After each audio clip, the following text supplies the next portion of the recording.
Alright, the Thunder were playing a little too rushed out the gates, and all those turnovers compounding just gave the Nugs easy runouts to get into a rhythm.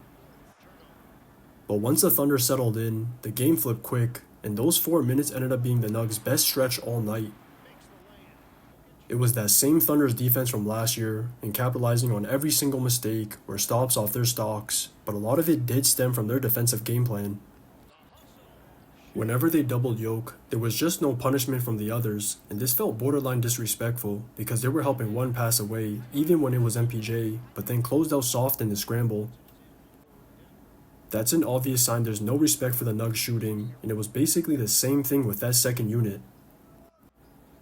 Whenever they sold a Maul to force the rock out of his hands, it either got stagnant or the others couldn't score, and this shooting issue might be even worse than I expected coming into this year. The only one that showed up was Christian Brown, and he still got to improve his shot from deep, but at least he was decisive at getting to the rim on runouts, cuts, and attacks on the catch.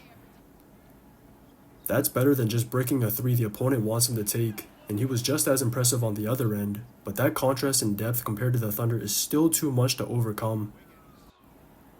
Same as last year, they can just stagger Shea and Dub's minutes, so there's never a lapse on offense, and they surround the two with versatile role players that can do it all.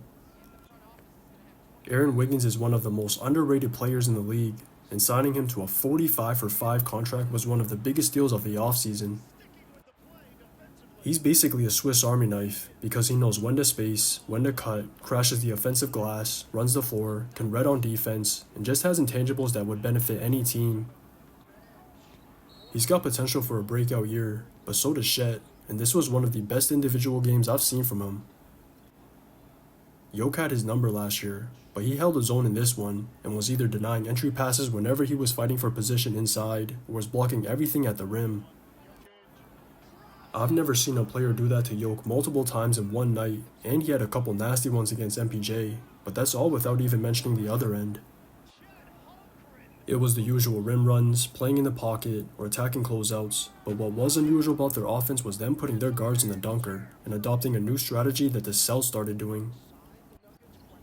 They've got the personnel to do this, so I'm not surprised to see, and that can either open up a drop-off for a float, them drifting out deep, them setting a smash for a pin-in, or just them flashing to an open pocket for a midi. I don't think teams are used to a smaller player playing behind their defense yet, so they can kind of go under the radar and just cause confusion if teams are busy ball watching up top. I don't know how much of their loss to the Mavs played a part in this change from their 5-out, but it is a copycat league, and I wouldn't be surprised to see other teams start doing the same thing. Just watch the tape. He enjoys harness racing as well, as Gilgeous-Alexander hits the flip.